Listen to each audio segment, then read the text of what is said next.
corporations who has no other choice in their mind but to take advantage of people. That's how you get rich. But who wants to be rich for doing those type of shiesty things? I do not. That's the reason why. You can see now. Okay, I'm in F107. I used to be in G107. Believe it or not, ain't that ironic as hell? Okay, now watch. I'm gonna open up this door right here and show you guys my little pot of gold. This is where I stash stuff. Now, as you can see, I would really have to do a lot of stealing to fill this place up. So my ideal is not to get this place filled up by stealing stuff. My ideal is I get a bunch of flyers and I walk around, drive around, bicycle around, hop around, jump out of the plane, whatever it takes to get the flyers out to the community, and then my phone will start ringing. Well, my attempt at that wasn't as exactly planned as where I'm getting the phone calls that I wanted, but it don't matter because I'm staying afloat. I'm not getting rich, but I have a job and I don't have a boss to say shit to me outside of my responsibility of making my bills. Those are my bosses. That's what made me get my butt out of bed and go to work. I don't have to deal with no crap. The people that run this place is really good people. They don't give me no trouble as long as I put out an effort to keep my place clean. There's nothing said. The only problem I have is, like I said, these people in this neighborhood that doesn't have a clue to what I'm doing, but they see me riding around in that truck with all this stuff on it like that. You see, even when this thing is loaded like that, and it should be obvious to people, oh, he's riding around looking for that metal, still calling the cops on me. And I know why. It's because, look, let me show you why. See that beautiful black face? That's what disturbs them. They don't have one. And the ones that do have one, they don't know how to appreciate it. They've been taught by the world that when you have this type of complexion that you have to be doing bad, because I don't fit the complexion of the person that everyone associates with being good. So quite naturally, whenever people see me, they're gonna assume that I'm doing something wicked and I have to jump through all kind of obstacles to prove, oh no, I'm a divine person. But the people that try to make me other than divine are always the ones who has a whole history of doing undivine activities. And it's funny that they are the ones that I have to go to and prove my innocence. Isn't that something? Okay, so I don't know if you guys got a chance to see my face or not. Let me see. Oh, yeah, who's that guy? Oh, that's Asar. What it do? Morning. Peace and blessings. God bless us all. Love you. Peace out. So yeah, back to the business at hand. This is what I do. Aluminum, coppers, brasses. You guys don't know. This looked like a bunch of junk to you all. This place was full. I mean, I had it full. See, I even got stuff put up there. I got all kind of stuff in here. Silver, copper, brasses, aluminum, copper nickels, stainless steels. Ooh, you name it. Brass with iron in it, brass without iron in it. I got zinc, lead. It's all in here. Televisions, old tires. You see old stove right there. See that TV? Now, I was riding around yesterday and I saw that somebody had left it out. It probably worked. People just throwing these things away because they are obsolete. Because the people who made them, they didn't have to make them that big to begin with. They want you to believe they didn't have the technology, but they did. They just made them that big because they wanted to sell you the excessive materialism that they had just laying around. So they sold you a bunch of stuff that you didn't even need. And so now that they're making those things small like they should have been in the first place, nobody wants to be involved with having these big monolithic TVs. It looks like it's a whole mountain, don't it, when you look at it right now. See that little bench right there? Jack that out of the alley. Somebody threw it away. I ain't have to pay for that. See the white one? Jacked it out of the alley too. See these boards right here on the ground? Jacked them out of the alley. Dolly, jacked it out of the alley. Everything in this place is something someone threw away that I am going to regenerate into money. Ooh, la la la la la la la. That stuff. Ooh, thank you, thank you, thank you. Ooh, thank you for throwing stuff away. I just love the garbage. People think I'm filthy. They think I'm homeless. They don't have a clue. My ass is out here doing the damn thing. And so we're going to keep this on the down low because I already got a lot of competition. So to really tell you guys the truth, if you're not really, really smart, don't try to do this. You got to be really, really up on your game to do this hustle. You can ask all the scrap men in town. They'll tell you, I don't have time for bullshit.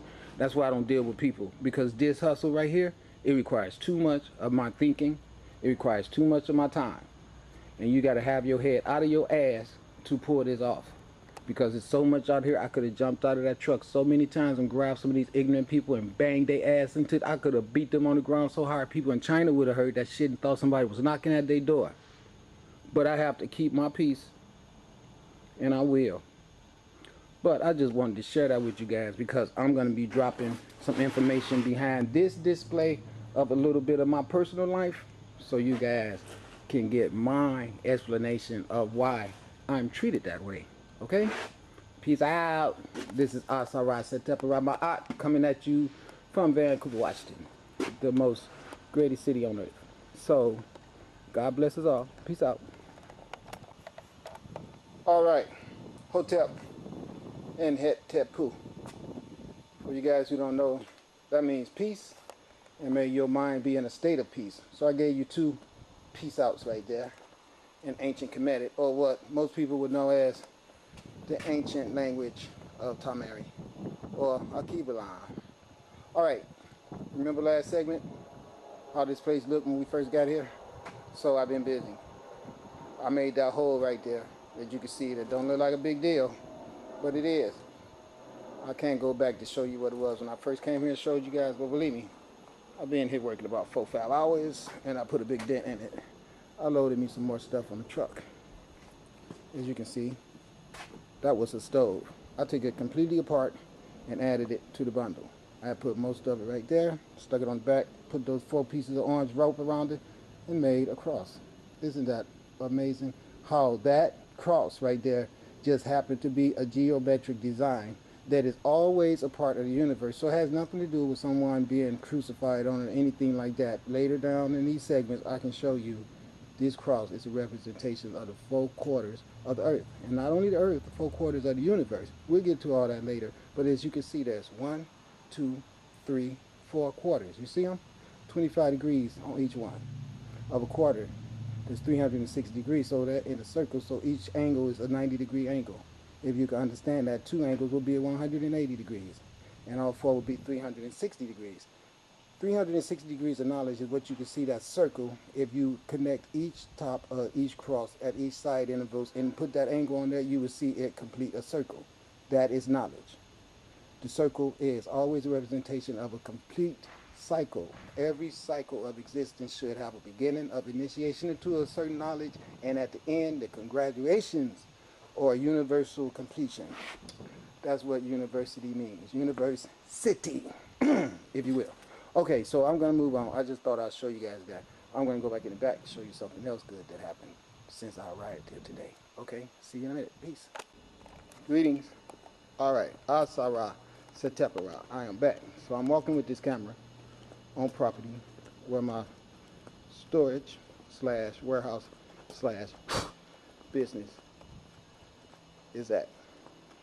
And I'm happy to say that I'm moving up in life because I had an addition added to my existence today that's going to make my efforts at getting my money a whole lot more ideal.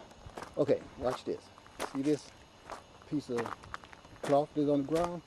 I put that there. That piece of cloth that you're looking at cost me about $45. It's not carpet. I don't know what it is. But my friend sells it to me whenever he gets it. And what it does is keeps my debris when I do my work from getting into the rocks. So it makes cleanup be a more easily managed objective. So I've already started right here because this one spot right here, as you can see, if we move over right here, this is another spot. So these are my 2 new spots right here. I'm going to completely carpet them off. And the way it's going to go is that I will be parking my trailer right in that spot over there. No, my trailer will be parked in this spot, because that way I can unload it from both sides. Because what's really good is that over here, there is no other spots.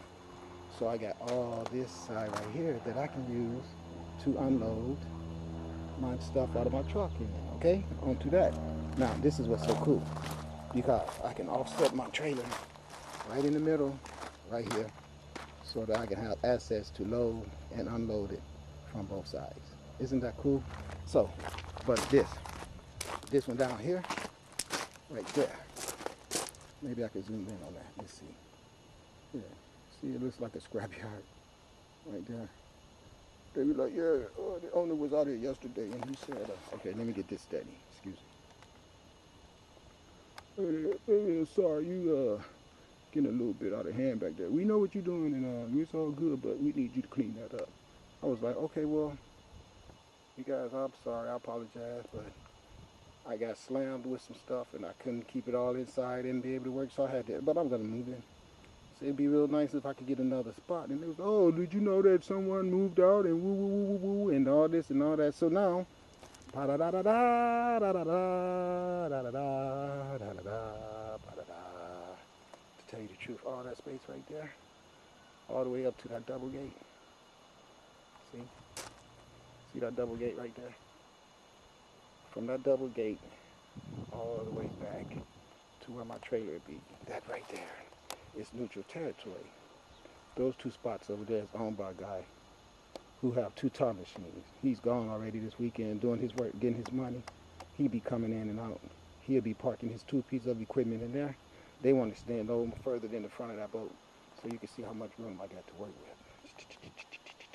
This is awesome when you're in a business like mine. So yeah, everything is good. And I'm feeling like really, really splendid about all this.